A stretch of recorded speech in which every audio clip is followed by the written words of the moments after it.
First Take is brought to you by Capital One. Go to ESPN.com/Bowlmania for a chance to win a trip to next year's national championship. All right, welcome back into First Take. Let's pick up where we left off. Good to have you back with us, Stephen A. and Louis. Both can hear me now, and we are ready to go. So here's the deal. We heard Aaron Rodgers. He was asked about MVP. He said he would love to win his third MVP, talked about what it entailed. I asked Max, who is the MVP right now between Rodgers and Mahomes? And he said, it's that bad man, Stephen A. So I'm going to assume you're also going to say it's Aaron Rodgers, right? Well, I'm not going to say it's Aaron Rodgers now. I still think Aaron Rodgers could win the league MVP, but based on the way that they're both playing, let's take into consideration Aaron Rodgers has had 5 300-plus yard games.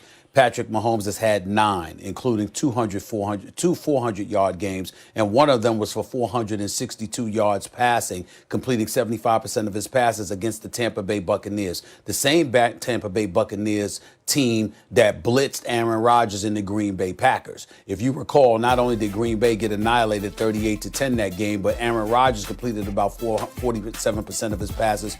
He wasn't impressive at all. That was a really, really bad night after they started the season 4-0. So when you take that into account, along with the better record, I look at Patrick Mahomes right now being in the lead. I understand that he didn't look that great last week, but he never had as bad of an afternoon as Aaron Rodgers had that one week against Tampa Bay. A matter of fact, the only loss on Kansas City's record was when they gave up 40 to the Las Vegas Raiders, but I think they scored about 33 that game. So I look at it from that standpoint, understanding the plethora of weapons that Patrick Mahomes has had available to him, which is something that I've always brought up, which is something that I think should be taken into consideration when all is said and done. It's just that right now, at this particular moment in time, I think that if you had to vote for league MVP, Patrick Mahomes would probably get it.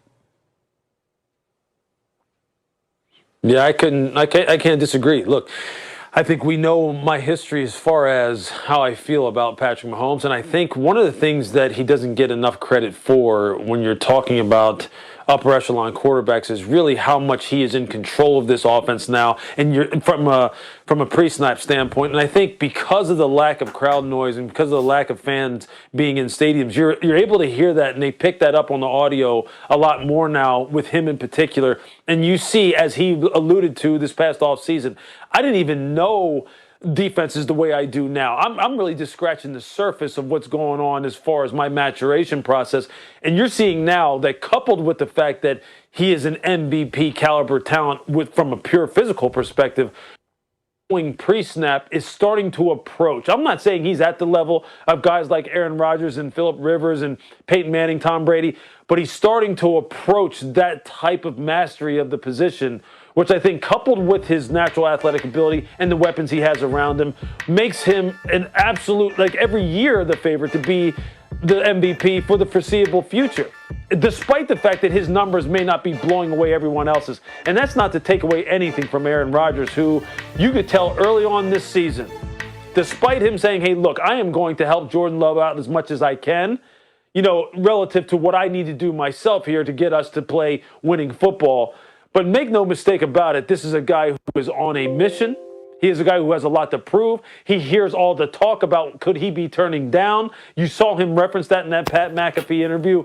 This is a guy who very much so still has a lot of his edge.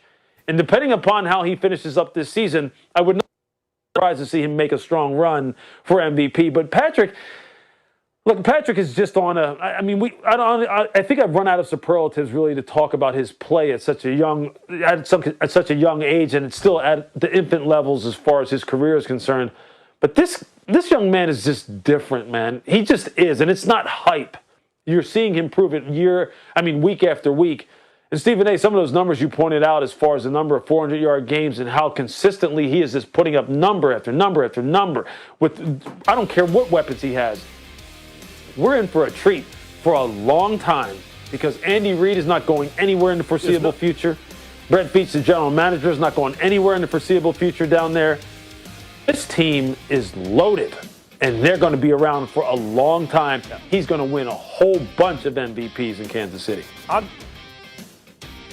I agree. I think Patrick Mahomes, as I said, is the best player I've ever seen at the position. But I think he passed Aaron Rodgers for that distinction in my eyes. Guys, I've put my eyeballs on by a hair, by a very little bit. There's really nothing on the field Mahomes does that Rodgers can't do. I think Mahomes just has this kind of added sort of gunslinger thing that galvanizes the troops and all that. But guys, we're not asking for a prediction of who's going to win it this year.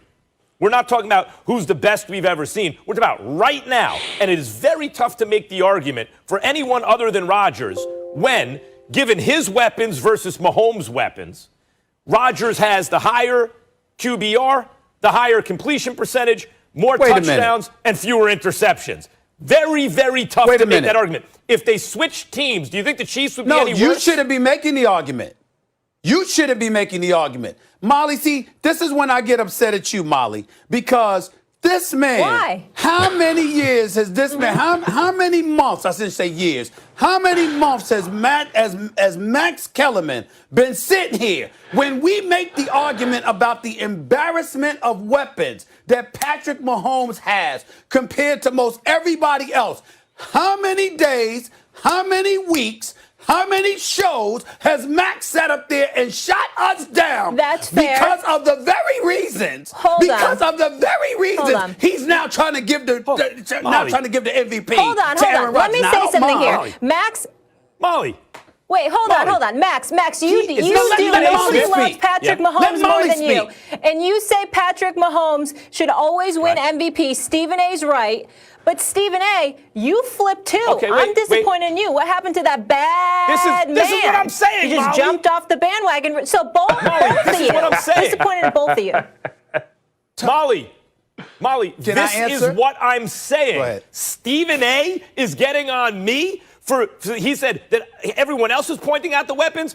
By the way, it wasn't that close when Mahomes was like, that's not the time for the argument when Mahomes got the best numbers across the board, right? I'm saying when it's close, when Rodgers has better numbers. Now you can point to not only does Rodgers have better numbers, but he doesn't have the weapons. Meantime, Stephen A. Smith will, when you hear that bad man, that's Stephen A. Smith talking about Aaron Rodgers. It's one of the famous phrases in American life right now. And his guy has the best numbers in the league, and he's arguing for someone else. But I don't get a chance to respond to your nonsense. Louis, I apologize that you have to be here to listen to this because you got better things to do with your time than listen to his nonsense. I'm here but just for clarification, just for clarification, Molly, I've never deviated from him being the bad man. What we're talking about is, as of right now, based on the performance thus far, it being nip and tuck. I'm the guy that always talks about Aaron Rodgers. This guy, not to say that he doesn't talk about Aaron Rodgers, because he does rave about Aaron Rodgers as well. I'm talking about the argument he's making. I'm looking at Patrick Mahomes over the last 6 weeks throwing over 300 yards, including a 400-yard game. I'm talking about the performance in the immediate moment. What Max did was then say, okay, yeah, this is what we're seeing. But look at all the riches that Patrick Mahomes has. Now, how many months, Molly, has he gotten on me when I said, wait a minute, Patrick Mahomes got Tyreek Hill, hold up.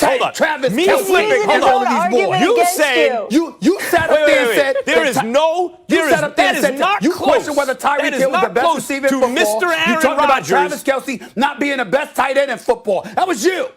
You did that. Yeah, but by the way, Kittle's hurt, right? Like this year, Travis Kelce is. Look, you are Mr. Aaron Rodgers. Rodgers has 39 touchdowns and 4 interceptions.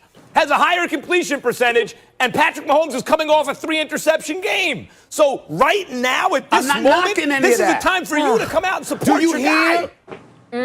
I got Q-tips, Louis. I got Q-tips. I actually unclog my ears and listen. I'm not saying that your argument is wrong. I'm saying the very argument that you're using to make your point is what you've maligned everybody for using for years. Mahomes. That's my point. Before, not only did Mahomes have more touchdowns, fewer interceptions, more yards, better touchdown-interception ratio, and a better one-loss record, he didn't have a 3-interception game. That wasn't coming your off argument. That game when Rodgers got the numbers. All right. The two of you. You start to bring this stuff in. I apologize, Louis. The two of you. That was not your argument. You're both doing a duet like Fred Astaire today. You all today. over the place. Okay. Let me just say this really quickly because I want to get to your Steelers. Oh, my goodness. By the way, Louis, I saw you're up for a few GM jobs. Very interesting. Rooting for you. Side note, I was watching Get Up earlier. All right, now let's get to the Steelers, guys. Stephen A., your team.